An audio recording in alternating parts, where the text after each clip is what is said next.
The mutant strain of the Wuhan virus is spreading. India will shut down its borders from the UK tonight.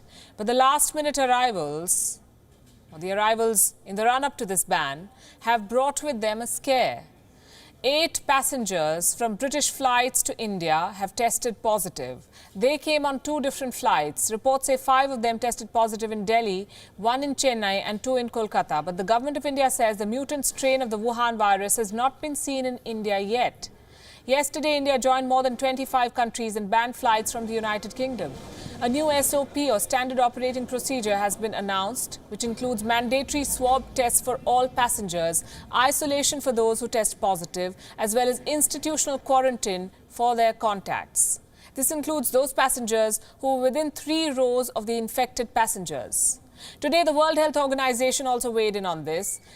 It contradicted the assessment of the British Health Secretary. Mike Ryan, the WHO's emergency expert, said the situation vis-a-vis this new mutant strain is not out of control. No evidence at this point that there's any increase in severity associated with this disease. Clearly, work is ongoing to look at transmission and the increased rates of transmission and how much of that is attributable to this particular variant. So this situation is not, in that sense, out of control, but it cannot be left to its own devices, either personal behavior or the virus itself. As we learn more about the virus, we'll learn more about how it may replace other strains, and that, as I said, has happened before. Seems like the WHO has not seen these pictures yet.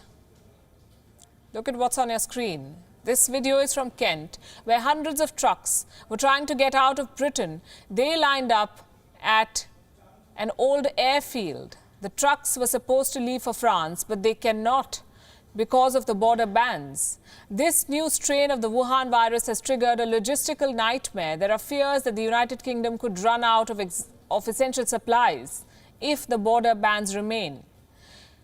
What about fighting this new strain of the virus? Some encouraging news on that front. It seems like it can be defeated after all. The founder of BioNTech issued a statement today, the same company that was the first to roll out a vaccine in collaboration with Pfizer in the West.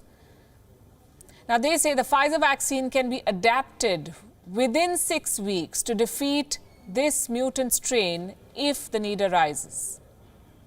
The messenger RNA technology is that we can directly start to engineer a vaccine which completely mimics this new mutation, and we could be able to provide a new vaccine technically within 6 weeks. So that means a vaccine which contains this information.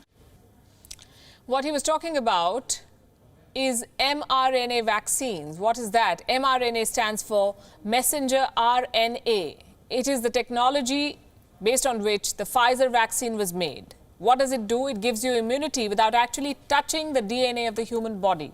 Traditional vaccines contain weakened viruses, but an mRNA vaccine is different because it has genetic material instead of a weakened virus. Once injected, this vaccine uses the cells in our muscles to make the viral protein, which makes us immune from diseases. In simpler words, these vaccines give our immune system a preview of what a real virus looks like. Now, once the immune system has detected this, it can design powerful antibodies that can kill a potential infection, a virus. Now, this technology is not time-consuming. It doesn't take months for new vaccines to come out or for alterations to be made. For the sake of comparison, it takes roughly 6 months for scientists to modify a flu shot. Pfizer-BioNTech says that they can do so in 6 weeks now. So any vaccine that is made using the mRNA technique should have similar timelines, which means that they will be ready for any sort of mutation in a very short span of time. This is a positive sign. The mutant strain is in fact a reason to worry, but humanity is not defenseless this time. Thank you for watching Gravitas on WION's YouTube channel. If you want to stay up to date with what's happening around the world, then subscribe to our channel and don't forget to like and share. Thank you very much for watching WION. World is One.